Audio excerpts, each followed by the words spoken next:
Salam alaikum, salut à tous. Dans ma vidéo précédente que je vous invite à voir ceux qui n'ont pas vu, j'évoquais qu'avec la crise que nous vivons, il y avait peut-être un bienfait là-dessus, puisque on avait connu au XXe siècle le combat entre le communisme avec l'Union soviétique et puis le capitalisme représenté par l'Occident et notamment les Américains, et que depuis la chute de l'URSS, ça a été la mondialisation, le libre-échange, etc., au bénéfice des grandes entreprises, au bénéfice de la finance et surtout pas au bénéfice des peuples qui continuent à souffrir et là, avec la conjoncture actuelle, ne font que souffrir. Alors, loin de là, pour ma part, de prendre une posture religieuse, puisque je nie les qualités, je suis ni un savant, ni un imam, ni un théologien, loin de là, et j'ai jamais, entre guillemets, dans mes positions politiques, pris mélanger religion et politique, ouais, tout simplement.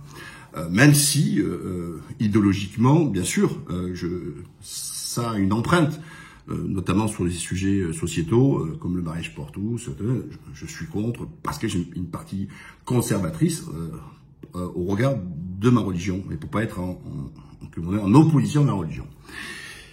Mais je pense que la solution, et dans ces cas-là, il faut le regarder. Alors, pour ceux qui sont pas musulmans, et je m'adresse surtout à vous, en fait, je veux, en fait, à travers cette vidéo, de créer chez vous une réflexion et avec un esprit critique, de voir un système de société comme le prévoit l'islam. Et comme ça a été pratiqué pendant des siècles dans le monde musulman. Alors, déjà, il faut dire qu'aucun pays au monde ne pratique ce que je vous dis là.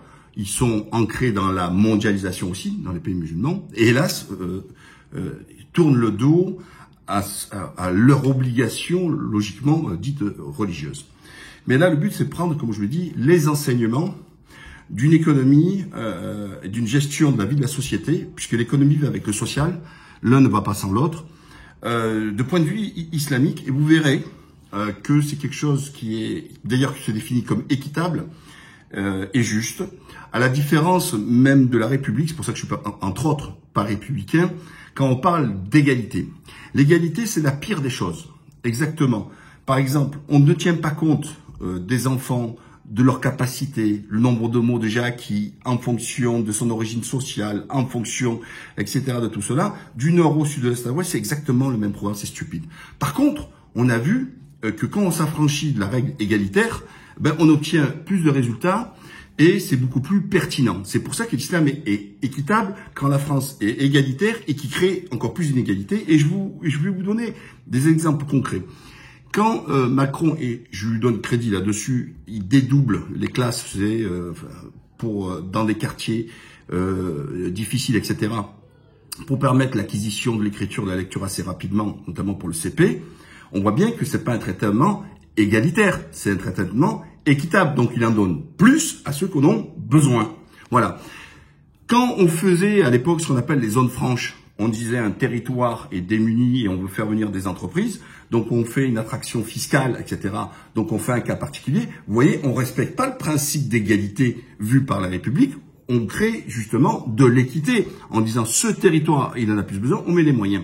Dans des quartiers, dans les us, qu'on cible, etc., il y a des moyens supplémentaires qui sont attribués, même au niveau des dotations au sein des collectivités territoriales et notamment des communes, on tient compte là de ce facteur-là et la dotation de l'État est supérieure. Donc, on viole le principe égalitaire de l'État pour aller sur de l'équité. Vous voyez? Par contre, quand on veut faire de l'égalité bête et disciplinée, on crée des inepties. Lorsqu'on prévoit,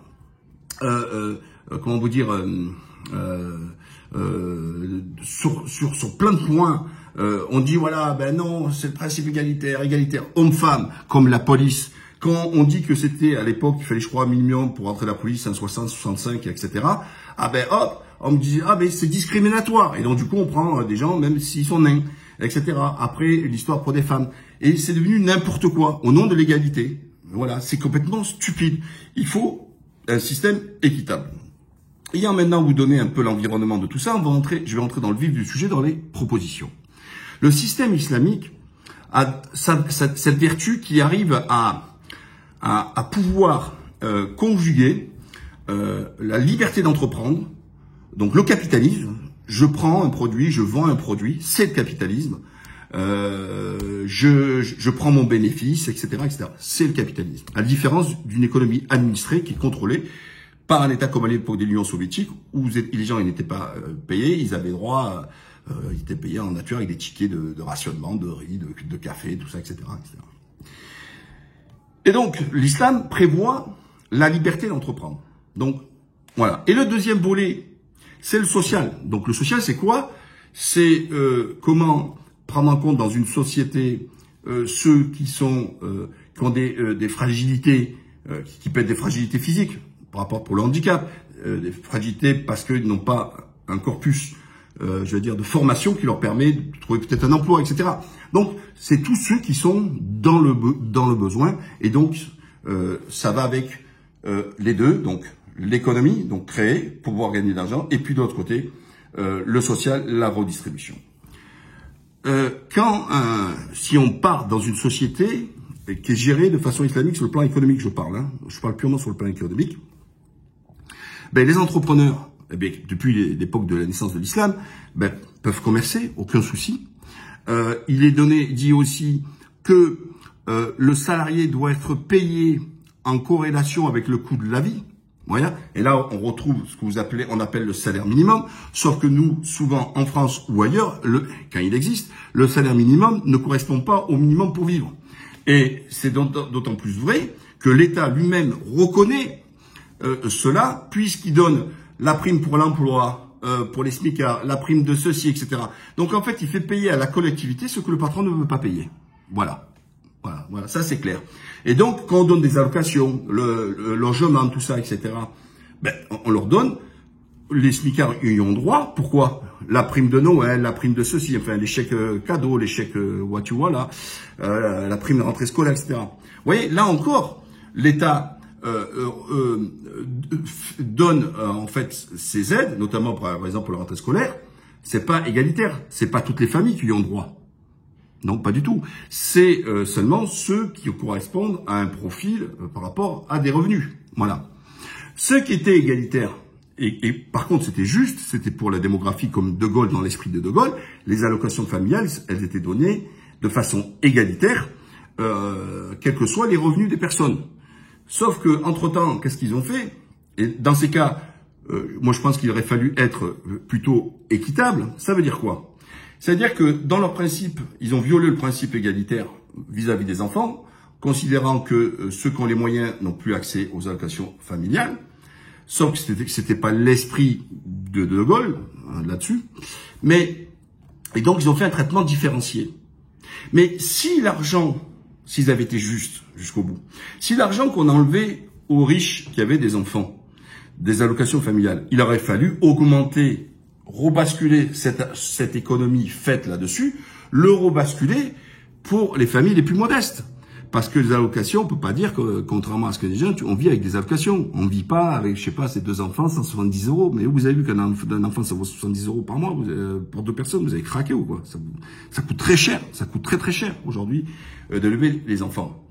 Donc, on aurait pu augmenter, sauf que non, l'État a fait ce qu'ils appellent, eux, des réformes. On coupe dans le vif, on enlève des droits, et hop, et on le met dans les poches de l'État.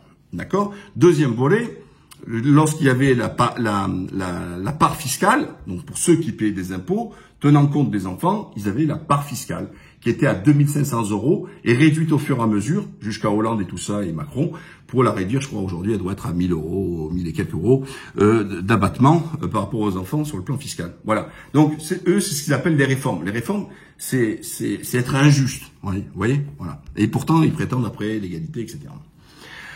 Ensuite, donc, dans l'islam, le travail est une obligation. Voilà. Comme ça, il n'y a pas de débat. Donc, l'islam, c'est pas l'assistanat, c'est pas la fumisterie ou l'oisiveté. C'est une obligation de travailler. Donc, ceux qui sont en capacité de travailler, ils doivent travailler. Donc, s'imaginer un système, certes, d'aider ceux qui sont en cours de chercher un emploi, mais on ne doit pas entretenir des personnes qui, par choix, etc., préfèrent rester dans l'oisiveté. Donc, le travail il est obligatoire. Je vous ai dit qu'au niveau du salaire, le patron doit donner de façon équitable. Donc, de quoi vivre avec son salaire, il doit être juste. Ensuite, au niveau de la taxation dans l'islam, c'est 2,5% de son résultat net. Vous voyez, donc les libéraux, là, ils diraient Allah Akbar en 2 secondes, est-ce que je suis en train de dire? Parce que quand on sait que la pression en France, elle est de l'ordre de ce qu'on appelle c'est l'ensemble des cotisations, l'ensemble de la pression fiscale, etc. C'est de l'ordre à peu près de 46%, qui est le record du monde.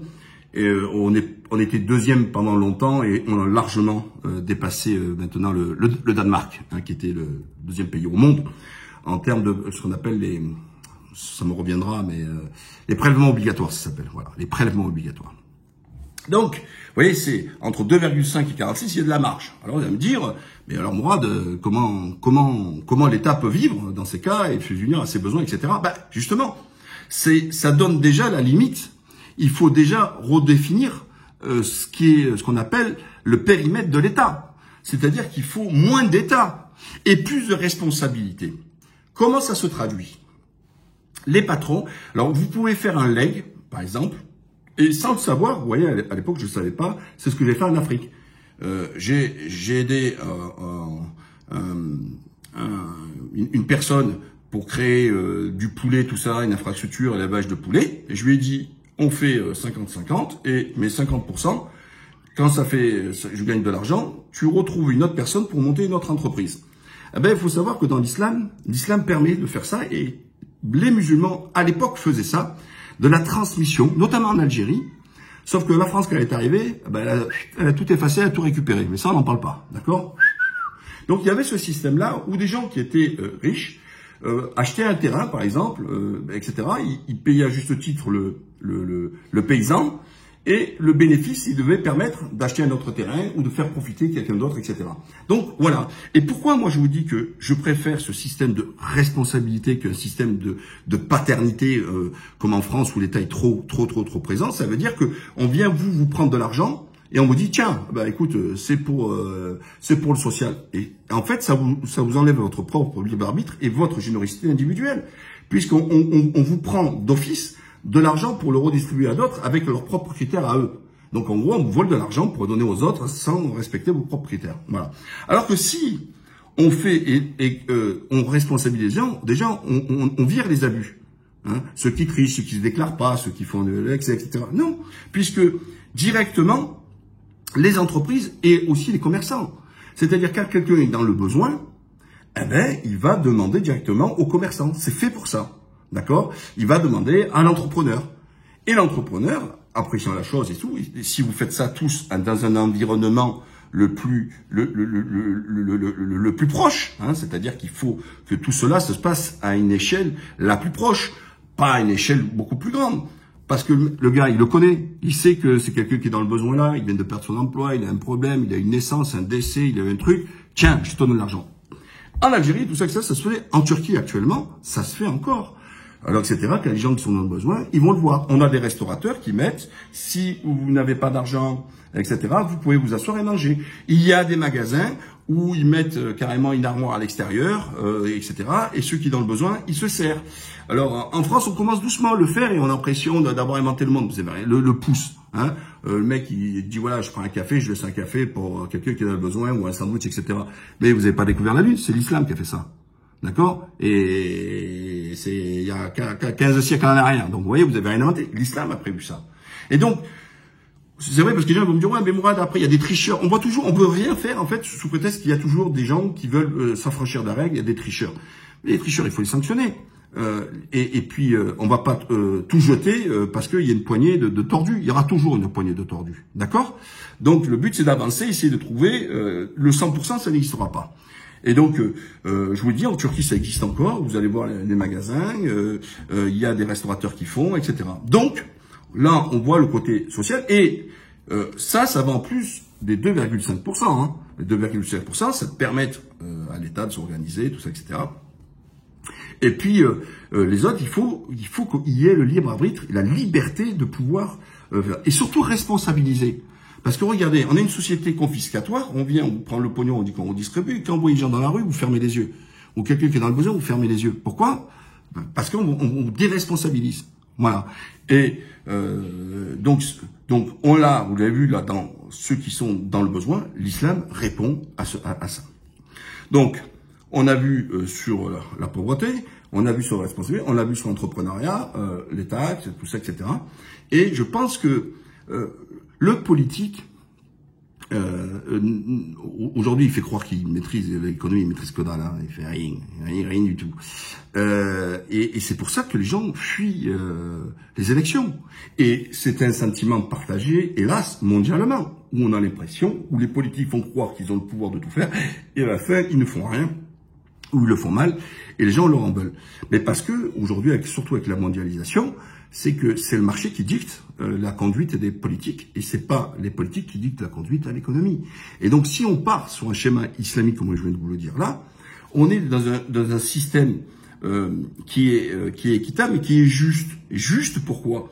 Parce qu'il permet à celui de produire, d'entreprendre, de gagner plus, parce qu'il prend du risque et parce qu'il fait du business, aux salariés d'avoir son juste salaire lui permettant de vivre et de subvenir à ses besoins, parce que c'est un esprit de justice. Et ensuite, le social pour ceux qui sont plus dans le besoin et qui ont comment vous dire,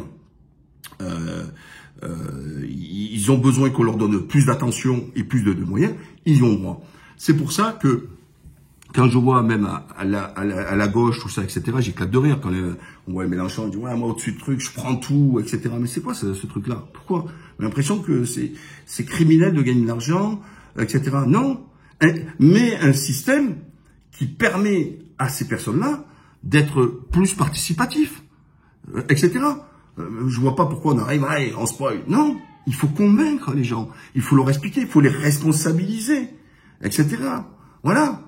Moi, je vous dis, le problème, c'est que une société, si elle est maternée, si on l'oublie de tout lui dicter, on lui enlève le libre arbitre, on lui enlève sa responsabilité. Vous savez, je prends un exemple. J'en suis à ma 6e résidence. D'accord? 6e résidence, je suis à plus de 200 appartements de vendus en moins de 3 ans. Je demande ni fiche de paye, ni feuille d'impôt, ni les revenus quand je fais un contrat. Rien. Vous savez pourquoi? Ils me disent, mais Nora, tu prends des risques. J'ai eu quoi? 2% de défaillance, parce qu'il y a eu un incident et tout. Donc ça prouve que mon système marche, parce que je l'ai appliqué sur moi-même. Je l'ai appliqué, je vous l'ai dit, sur l'histoire de l'Afrique, je l'ai appliqué aussi moi dans mes résidences en disant, je ne demande rien, vous êtes responsable, vous savez avec le plan de paiement si vous avez la capacité ou pas de truc. En France, on fait quoi? On demande la feuille de paie, le calcul, les 30%, les ci, les cela, là. 1 milliard de papiers. Est-ce que ça empêche qu'il y ait des problèmes? Non. La preuve, moi, quand j'étais marchand de biens, j'allais acheter en adjudication aux enchères. Donc ça prouve bien qu'il y avait eu des saisies. Voilà. Parce qu'en fait, à vouloir croire protéger les gens, regardez, vous faites une promesse en France, l'acheteur, il a... Donc en principe, avant d'acheter, on réfléchit. Hein. Ah oui, d'abord on va consulter, il y en a qui consultent les parents, les filles, le frère, la sœur, ok, très bien. Dès qu'ils ont pris la décision, paf, ils vont à l'agence ou ils achètent, ils font la promesse de vente, ils vont chez le notaire. 7 jours après, l'État vous donne 7 jours pour encore réfléchir. Non mais logiquement, t'as pas besoin de réfléchir, parce qu'avant d'acheter, t'as dû réfléchir. On n'achète pas ça comme si vous allez dans un magasin, vous avez senti l'odeur d'un pain au chocolat et que vous êtes jeté dessus, là. On parle d'un bien, d'accord? 7 jours. Après, il faut un crédit. La banque leur dit, vous avez encore, l'État vous oblige d'avoir 11 jours de réflexion. Mais vous passez votre vie à réfléchir, en fait. Donc, si on vous oblige à réfléchir, c'est qu'on pense que vous n'êtes pas quelqu'un qui réfléchit. Ben, vous voyez, c'est le b.a.-ba. Donc, il faut vous imposer des dates, parce que, en plus, je sais pas pourquoi 7 jours et pourquoi de l'autre côté 11 jours. Vous voyez, c'est n'importe quoi. Pourquoi à 8 jours, à 6 jours, c'est pas bon, à 10 jours, c'est pas bon. Enfin, c'est n'importe quoi. Et c'est pour ça, et je vous dis, j'en suis encore la preuve vivante, puisque je l'exerce moi-même, quand on dit aux gens, soyez responsables. Et je leur dis avant, quand je le présente, venez me voir quand vous pensez que vous êtes prêts, etc. Si vous pensez rembourser, je dis n'importe quoi, 8 000 € chaque trimestre, et que vous pensez que ça passe juste, vous dites que ça passe juste, abstenez-vous. Hein? Vaut mieux avoir une marge. Hein? Vaut mieux être pessimiste dans la prévision qu'optimiste. Voilà. Et que si vous n'êtes pas prêt là, vous serez prêt pour la prochaine. Voilà. Et comme ça, il n'y aura pas d'incident. Et ça marche. Et donc, je pense, pour moi, et je vous laisse à vous maintenant réflexion là-dessus, que le schéma islamique répond à une société globale, à celui qui entreprend, à celui qui est salarié, à celui qui est dans le besoin, etc., etc.